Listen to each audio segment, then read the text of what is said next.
Time to wake up. It's Saturday morning. Find some milk and cereal. Grab a bowl and spoon. No, a bigger spoon. Head to the living room and take a seat on the floor while Joseph and Chris present to you Saturday Morning Cartoon! Hello everybody and welcome to Saturday Morning Cartoon Boom! This is a show where we plop down on the living room floor with a big bowl of cereal and watch all your favorite cartoons, both old and new. I'm Joseph. And I'm Chris. And today we watched Metalocalypse. Metalocalypse aired from 2006 to 2013, where it went on hiatus. It's kind of still on hiatus. Created by Tommy Blacha and Brendan Small. 4 seasons so far, 61 episodes, and 1 hour-long special. Most episodes are 11 minutes long, with the exception of season 3, which were all 21 minutes long, and then they went back to the 11 minutes with season 4. This aired originally on Cartoon Network, Adult Swim, and I think really that's the only place it has. Now it's running on Hulu, so check it out there for sure. For a short synopsis, the epic and over-the-top adventures of Dethklok, the world's most successful death metal band. Yeah, that about sums it up. Yep, that's pretty accurate. So, like you said, it was done by Tommy Blacha and Brendan Small. I'm not familiar with other stuff that Tommy's done, but Brendan Small did Home Movies, which was on Adult Swim a long time before Metalocalypse. Holy crap, did I love Home Movies. Yeah. Like, I watched that all the time. That was my introduction to John H. Benjamin, who is now on Archer, as Coach McGurk. Oh man, I loved that show so much. So back in the day when Metalocalypse was first being teased, I didn't really think that much of it until they mentioned Brendan Small, and I'm like, oh, yeah, gonna watch it. When I first saw that name, I was like, I remember Brendan Small from Home Movies, and then I didn't know it was the same person until I looked it up a little bit. But yeah, that's awesome. I used to love Home Movies, and I hope we get to do it on this show one day. I mean, we've been flooded with a bunch of listener requests, so I don't know if we'll ever get to choose a show again, Chris. Someday we'll get there. But we have been getting a lot of like adult shows lately. We've had several requested, so that might end up in the mix sometime. Who knows? But yeah, I loved it. So when I found out Metalocalypse was happening and that Brendan Small was doing it, it made sense because he did hide a lot of music stuff in Home Movies. Randomly, there's that one character that was always playing guitar with the hair over his eyes. Oh, yeah. Brendan was always singing, like just, goofing off and doing weird stuff. So it's like, it made a lot of sense that he was going to be doing that show. So for the cast is relatively small. I mean, all the main characters are pretty much voiced by 2 people. As we said, Brendan Small voices Nathan Explosion, who is the singer of the band, Squizgar Squigelf, who is one of the guitarists, and Pickles the drummer, obviously the drummer of the band. Tommy Blacha voices Toki Wartooth, the second guitarist, and William Murderface, the lovable bass player of the band. And he also voices this other character who only shows up for a few episodes. Not any of the ones we watched, but I love this character who is Dr. Roxo, the rock and roll clown. Oh, yeah. He does cocaine. So, yeah, absolutely love that character. And almost any other character in this, like any other voice is done by pretty much one of 3 people, which would be Victor Brandt, Mark Hamill, or Malcolm McDowell. They all 3 voiced a ton of characters. Lots of secondary characters and lots of various, per episode characters. So not very familiar with Victor, but we know Mark, we know Malcolm McDowell. So that's really awesome to see those 2. I get super excited every time I see Mark Hamill's name listed for a cartoon because I know it's going to be good. Yeah, I was surprised to see that, but when I did see it, I could totally hear it in the 2 voices, the 2 main voices that he does throughout the episodes that we watched at least. And I'm going to list off the characters here, just a few of them, the main characters at least. Squizgar Squigelf, taller than a tree. Toki Wartooth, not a bumblebee. William Murderface. Pickles the drummer, doodly doo, ding dong, doodly doo. And then Nathan Explosion. That's the lyrics of the theme song, but in the very first episode we'll get into, that's how one of the characters introduces them to some other characters, like literally that exact thing, which is hilarious. Here are a few skull-shaped marshmallows of death out of our totally metal bowl of crimson blood. In October 2015, Brendan Small announced a month-long social campaign to have fans of the show contact Hulu and Adult Swim to convince them to co-fund the series finale to Metalocalypse, entitled Metalocalypse: The Army of Doomstar, the final chapter. Dethklok vs. the Goon one-shot comic was released July 22nd, 2009, written by Brendan Small and Eric Powell, of course the creator of the Goon. In this, Dethklok is into the same universe as the Goon, who seeks to kill them. 3 other comics were actually released, and all 4 were collected in a deluxe hardcover, which I definitely need to get. Yeah, I've never read The Goon, but I see it advertised a lot. Oh, Goon's awesome. I see lots of recommendations based on other comics that I read. So I always wanted to check it out, just never got to it. This is the perfect segue for me to do it. I mean, It's just incentive to pick that one up with both of them in it. So that'll be fun. For sure. And for one final marshmallow, Dr. Roxo, the rock and roll clown, loves cocaine, as Chris said. Oh, man.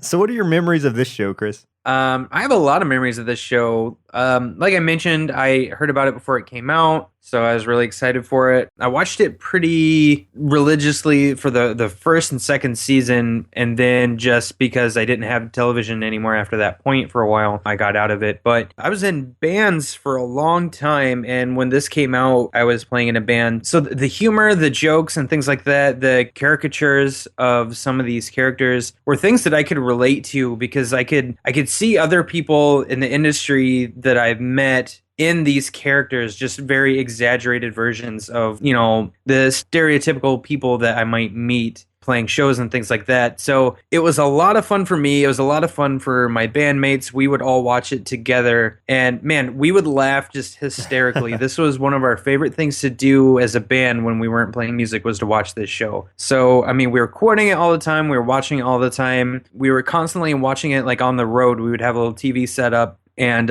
someone had downloaded a bunch to their phone, had their phone hooked up to this TV, so then we would just kind of watch it and stuff like that while we were traveling, and it was a lot of fun. Absolutely loved it. That's awesome. And you were the drummer, right? I was the drummer. Yeah. So you'd think I would relate to Pickles, but Exactly. He's not my favorite character. That's honestly. okay. I want to start calling you Pickles anyway.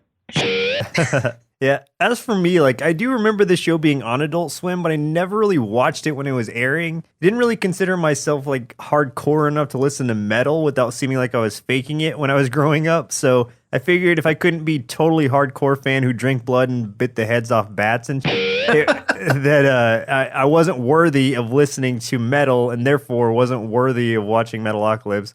I'm pretty sure. I mean, that's the only reason I can imagine not blessing myself with this macabre masterpiece. This thing was great. I loved this show. Right. So one thing that I want to say too is like I listen to harder music sometimes, more hardcore than metal or anything like that. So I never was into death metal, but I really enjoy the music in this show. It's pretty much the only thing of that kind of genre I enjoy, probably because it's just so exaggerated and ridiculous, and because anytime I listen to it, I'm relating it to what I saw in the show. But my wife, who doesn't listen to any of that kind of music whatsoever either, could sit down and listen to this CD in its entirety. And she's done it. I remember specifically one afternoon, she just literally just played Angry Birds on her phone and listened to the first album all the way through without stopping. And it was the funniest thing ever. It is a really fun, like the music, even in the few episodes that I watched, was hilarious. Like, it ties itself to the show. It was written by the creators, and it just sounds great. Like, it's really good music and very fitting. One more marshmallow too is that, so Brendan and Tommy, they recruited a couple people, and they actually toured as Dethklok, playing the songs from the show, from the albums that they put out. And they actually do release the albums. You can find them anywhere else you'll find music. I picked one up from Target. Anyway, but they actually toured as Dethklok. Obviously, they didn't look like their characters that much. But, I mean, they played the music. They sang the exact same way with Nathan's voice. It's really cool. I know that Tommy is actually a musician himself, so he at least composes a lot of these songs. I'm assuming, was he in that band? Do you know? Like, did he? Yeah, him and Brendan both. Brendan, actually, he plays guitar also. Oh, okay. I think those two, they play the guitar. I think Brendan sings as Nathan. I believe they recruited a bass player and they recruited a drummer to fill in. That's awesome. Without further ado, let's just jump right into 3 episodes that we watched for today's show. The very first episode, the highest rated episode, And finally, a random or listener chosen episode. We started off with the very first episode, The Curse of Dethklok, Season 1, Episode 1, where Dethklok performs at the Arctic Circle. Problems ensue when their chef gets dismembered in a freak helicopter accident, leaving the band to figure out how to make food for themselves. Yeah, and these episodes are really short, so that pretty much described the whole thing. Mm-hmm. So, yeah, basically what's happening is thousands of people are flocking to the Arctic Circle to watch them perform this song. The best part is this song isn't even like a standard song. It's supposed to be a jingle for a coffee company, Duncan Hill's Coffee. But, I mean, the jingle is, they made it a death metal jingle about coffee. Mm-hmm. This is a great way to introduce us to this universe where this death metal band is so popular that they are millionaires and they have so much power just to their name. Fans come and sign pain waivers dismissing Dethklok of all liability because they're coming in knowing that they're probably going to be hurt and or killed. And even the ones that were like, yeah, I lost an eye in the last show, and then the one guy got his fingers cut off. Yeah, the one guy got his fingers cut off. He said something about like his fingers ended up on the stage, and he goes, "Murder face!" He's like all excited about it. Yeah, it's crazy. Like this band just has such a hardcore following, but it's very comical in that the band's not very. I don't know. They're not very intelligent, really. They're all idiots. Yeah, they are all idiots. complete idiots. But they do rock out pretty hardcore, and they make good music, but they're just complete morons. But it's funny to follow them and watch them interact with a world that they obviously know very little about. Yeah, they're all dumb. They're really naive. The only thing they're good at is making their music, and that's it. And it's funny because, yeah, like you said, they have such a following. It's like the Beatles in their heyday times 20 and that much richer too. So I mean, they have tons of power. They live in like a castle with servants, and all their employees are all dressed like executioners with like the black hoods over them and stuff like that. They have this big flying metal like war helicopter looking thing. It's crazy. And one of my favorite things from this episode was the very first joke where they are inside their little helicopter or whatever. Looks like the inside of a giant castle thing. They're all sitting at a table. This new chef comes up and he's trying to present them some wine. And Nathan's like, "No, we never drink before a show." And getting all angry, and Murderface is like, "Oh, I've been drinking all day." And Toki's like, "Me too." One by one, they all say, "Me too." And finally, so Nathan goes, "Me too." Yeah. I like where after their chef gets dismembered, as I said in the description, essentially a lot of this episode has to do with them trying to find a way to feed themselves because they don't really know how to. They're used to their servants doing it. So they go to a grocery store, but they don't even know what that's called. So food library. Yeah, they call it a food library. And then watching them go through this grocery store, which doesn't sound like it would be funny, but watching them interact with everything and talk to people is just pretty hilarious. Just how, I don't know, how, like you said, naive they are and how absolutely absurd their conversations get. I love when Nathan is looking at like the deli sausages. It's in that like glass deli case and he's just looking at them. So he just headbutts through the glass. Yeah. And just reaches in, pulls the sausages out. And he's just got glass shards like in his face and his arm. He's bleeding all over the place. Oh, God. And then there's a part where I think it was Swishgar is talking to that grandmother. The grandmother, the gilf. And he calls her a G-MILF. A G-MILF, that's it. And you can take a guess at what that is. Oh, yeah. If you know what a MILF is, you know what a G-MILF is. Like we said, the music is really good and the lyrics are hilarious if you actually listen to it. So the first song they do is the Duncan Hill's Coffee, and it's literally Nathan sings, and well, it's not even singing. He like growls everything, you know, it's like growling, screaming, that kind of death metal sound. He's literally saying, "Do folks like coffee? Real coffee from the hills of Colombia?" One of the lines is "extreme for the cream," that he like growls so well, and I love it. It's just so stupid that it's amazing.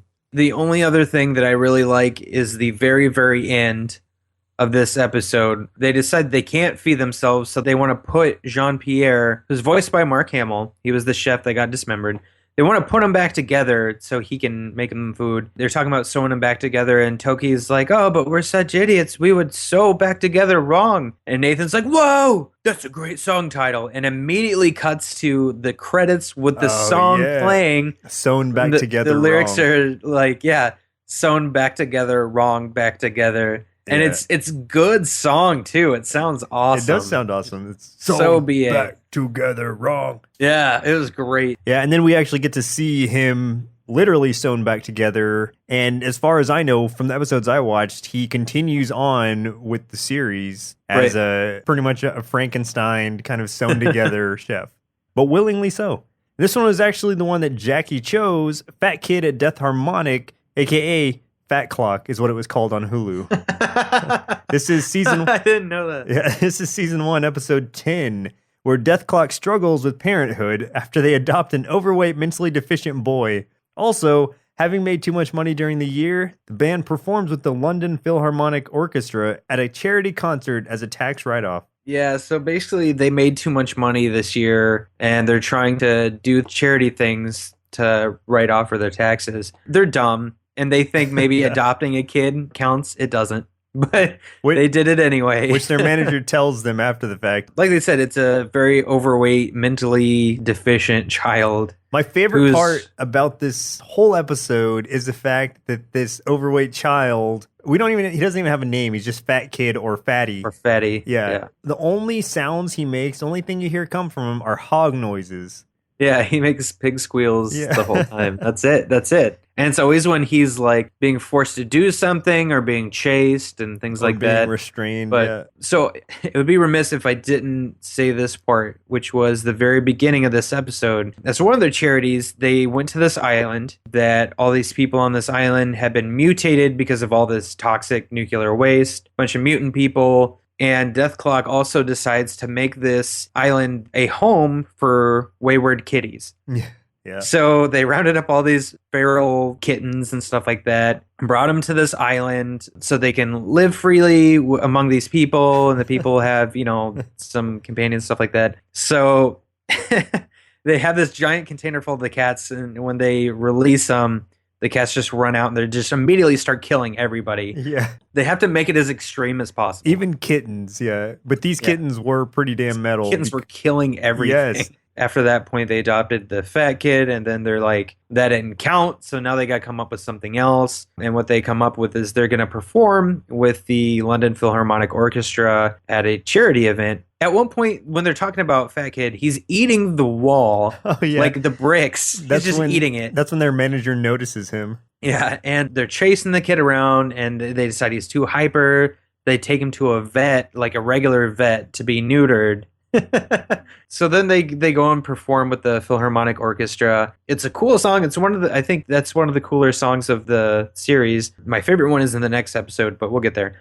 But there's this big ball with lasers shooting out of it all over the place, right? It's supposed to be like a decoration while they play with the orchestra. Well, Fat Kid is there. He's always up to no good. He's always getting in trouble, and he knocks the ball over, like hits it. No, and the lasers go down on the... That's not what happens. What happened? He presses all these buttons. He's just mashing buttons, and it starts this like a... It starts spinning. Yeah.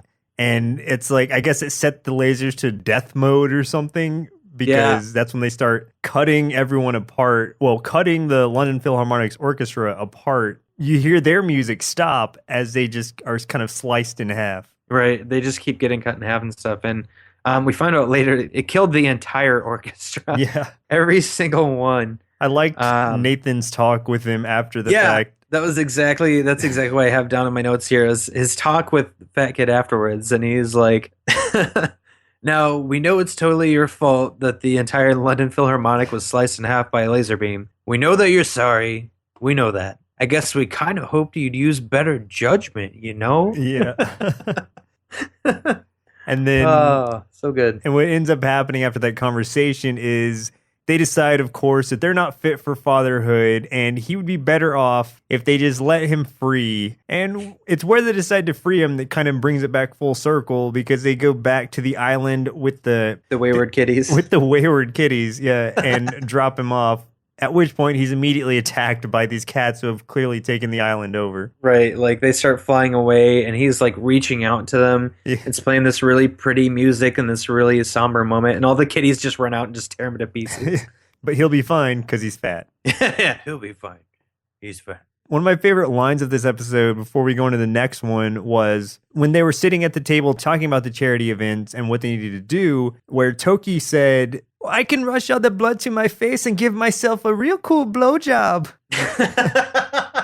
and then he holds his breath to make his face real red, and then his nose starts bleeding, and that's what he thought was a blowjob. Yeah. Toki confuses words in English a lot. Yeah. Him and Squizgar are not from America. They are from, I believe, Norway. It's either Norway or Sweden. So they have heavy accents. They don't get words right very often. That's why in the first episode, they didn't know what the grocery store was. They kept calling it food libraries. The food library, yeah. And it's usually Pickles who has to correct everyone. Right.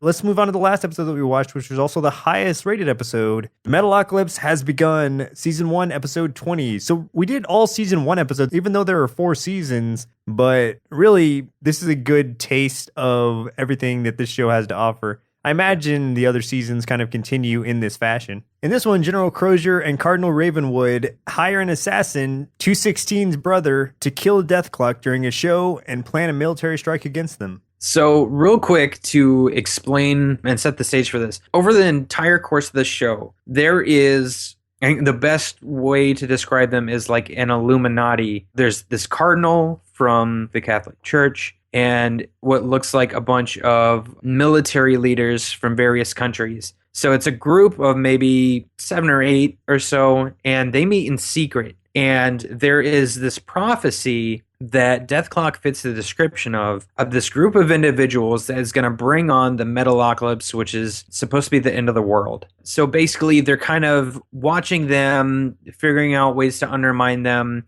They are planning to take them out at some point. But the leader of this Illuminati keeps telling them that they need to wait for the right moment. The general and the cardinal start conspiring, just the two of them, because they're saying, we can't wait, we have to kill them now, or we're looking at the end of the world.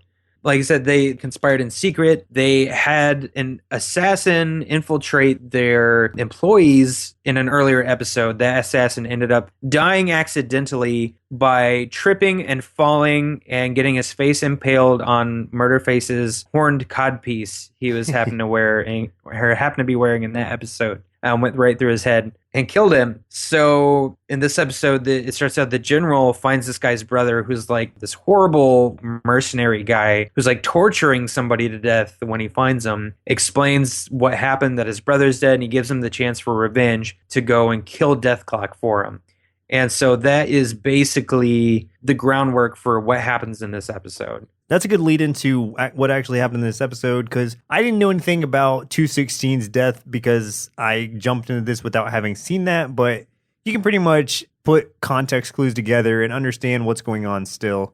It's not too complex of a story that you'll have to watch every single episode, but it does help because there is continuity. Yeah, slight continuity, not a whole lot, but a little bit in that aspect that there's a group that's planning against Dethklok. Yeah, and for this concert that they're playing that is mentioned in the description, the album is Deathwater, and they refused to play it for humans because it was an album that was intended for only undersea creatures. Yeah. But because of these renegade Dethklok fans who instilled the suicide petition and the terrorist petition, where they're destroying national monuments and leaving the streets littered with carcasses of metal fans and innocent people, they decide artistically it's not right to play this, but financially they need to, is how they put it at least. Right. So they decide to go ahead and do a concert, and it's at the edge of the water, Baltic Sea. So that's where they're having it so that the fish and humans can both attend. Yeah. They're playing to the fish, but the humans can observe. This is the song that they play in this concert is my favorite song from the entire series. And it's because they did a great way of making this thing sound just extraordinarily epic, just with the guitars, with the drums, everything. It just sounds awesome. And the animation just makes it even better. They do everything big. Everything is always done big. So they have these big old towers like out in the water surrounding this big stage, right? And there's these giant swinging like blades in front of the stage that are like spinning in time with the music as Dethklok starts to play. It was an epic scene. It was just so cool. And then that's when all hell kind of breaks loose. Yeah, the military or the Illuminati that you mentioned earlier, they choose this moment to actually attack Dethklok. It's mentioned a little bit earlier by their manager, which they don't listen to, that there are security protocols for death threats that they've received from fans previously that are actually going to come into play should they be attacked. So we get a little bit of foreshadowing of that. And then when the Illuminati actually attacks them, the walls of the stage come up and they are put into these pods that launch them out to escape to safety. Right. They get launched out like over the sea, and Skwisgaar and Toki get separated from the others. Like, this was where, I mean, there's still a lot of humor, but there's kind of a change in theme in the show right here, in that it got a little bit more serious than usual. Mm-hmm. And that, you know, they had this big old army trying to take down Pickles, Nathan, and Murderface. And then that assassin guy confronted Skwisgaar and Toki. But luckily their manager showed up, and their manager, who's just this, you wouldn't guess it, this just average looking white dude, he's kind of nerdy looking. Very unassuming. Beats the shit out of this guy. I didn't stick around long enough to figure out what all the answer was for this, but on the other side where you had Nathan, Murderface, and Pickles, they get gassed by this army. I mean, it's a big contingency of armed people, like, ready to kill them. They gas them, so they knock them out. Mm-hmm. And this was the doing of the general and that cardinal. They're there, they're ready to kill them. And then that head of the Illuminati, this really scary looking dude, Mr. Salacia, shows up. And like we said, those two conspired against the rest of the Illuminati to take him out. And they went, even though he told them not to do it. So he shows up. He does some sort of weird like spell thing and clenches his fist. And the heads of everyone in that army explode. Proceeds to kill the cardinal in a horrible way. Yeah, he explodes his eyes and then tears his entrails through his mouth. And like wraps it around his neck or something. Yeah, something like that. And then the Cardinal's final words are, "The Metalocalypse has begun." Yeah. Which ties us back to the episode title. Man, it was just crazy. And what was perfect here was they play that same song again right here at the credits. Mm-hmm. And like I said, that song just has an epic scope to it. So like, I mean, it gave me like chills when that part came in. I was like, oh shit, like this is awesome. One more thing that it was just one more joke I wanted to mention before we move on, which was a joke towards the beginning of the episode where their manager comes in and they all have paper bags over their heads. Oh yeah.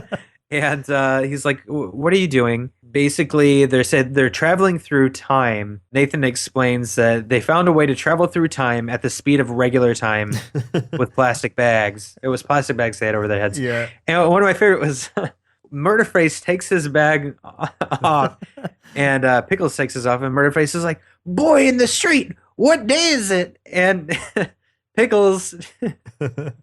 It goes, it's free day. It's Friday. Yeah. It's one of my favorite jokes of the entire series is when they pull that one off, and it was flawless joke. Yeah, loved it. The way that Murderface's delivery was awesome. The time travel face bags is what they were called. Yeah. Oh, one thing to mention is that the voice acting is awesome in this show. Each of their voices are really distinct and matches their personality perfectly. Nathan is really brooding, and he's got this deep, gravelly voice. Skwisgaar sounds extremely Northern European, really thick, heavy accent. Toki also has the accent, but he talks kind of like a child, and his voice is a lot higher pitched, and that matches him perfectly. And Murderface is just this dour pole who has that sound that he's just spitting when he talks, and it always sounds like he's got something in his mouth. It's so good. And Pickles sounds fairly normal. He's just very he's got a really nasally voice to him, but all of them are good. The voices they came up with were just fantastic. Oh yeah, they were spot on with all of that. Well, Chris, I think it's time we drag out our own inner mini metalheads to see what they thought of Metalocalypse. All right, let me go adopt a kid for charity real quick. I'm not really sure I was supposed to watch this show. It's kind of scary, and there's a lot of blood, and there's a lot of guts. And I don't want to lose any of my arms or legs or my head or my face. But it was funny, and I really like the music. It's not music I would usually listen to, but I liked it. Toki is really funny, and I want to hang out with him, but I feel like I would get in trouble if I did. But I gave this cartoon 5 bowls of cereal with metal marshmallows out of 5, and oh, my mom's yelling. I gotta go. Okay. Well, let me start by saying that I absolutely should not have watched this show at my age. It was disgusting, disturbing, and excessively violent. Now that that's out of the way and there are no adults in earshot, this show rocked. This black comedy crossed the line of both parody and homage to the heavy metal culture, and I had a literal bloody good time for all the wrong reasons. I would give this show 4 metal bowls of cereal out of 5. It's definitely not for everyone, especially kids, but I think just by watching the first episode, you'll have a good idea of whether or not you can stomach the show. Note to self, I'm now convinced that my upcoming Groovy Ghoulies-inspired monster theme band needs to be a death metal. Well done, kids, and you're grounded for watching that show. Yeah, in retrospect, I probably shouldn't be showing these things to my inner child. I'm a terrible outer father. You are a terrible outer father. So do you have any final thoughts or anything before we get out of here? The only thing I'll really say is that I really wish I had watched this while it originally aired. This show was stupid, but in a funny way. It was very self-aware. It knew that it was a dumb show, but so funny because of it. It was paying respects to the metal culture as well as poking fun at it. That's a great thing to do. It's a great place to be where you can do both, but still respect the actual source. So I definitely liked it, and I'm glad it was chosen. So thank you, Jackie. Yeah, thanks, Jackie. Yeah, like I said, I really enjoyed this show. It spoke to me on this extra level, having been a musician that was in bands and stuff like that, getting to meet people that some of these characters would remind me of. And like you said, it's a great way of it's celebrating and poking fun of the metal culture at the same time. And I know that metal fans appreciate this because a lot of the bands that I would meet out there, I didn't play metal music, but I mean, we would play shows with metal bands every once in a while. A lot of the people in those bands and stuff like that were kind of the same way. I mean, there would be the big metalheads, but they would go out on stage wearing short shorts, playing metal music, you know, being ironic, being goofy. So I know that this show connected with a lot of people that way. It was a really smart move, and I think they executed it as best as possible. Well said. Well said. Definitely a good show, so please, if you haven't, check it out. Well, listeners, it looks like our milk supply has now run dry, so it's time for us to say goodbye. And next week, we'll be watching Doug, submitted by 4C Anderson Council via Twitter at Nabroga. I like how you carried out the Doug part. You just had to drag it out. Doug! There wasn't much I could do with that to keep it in spirit with all the other episodes. No, so you did well. You did well. You can't really stand up to Metalocalypse when you did the super deep voice. Doug.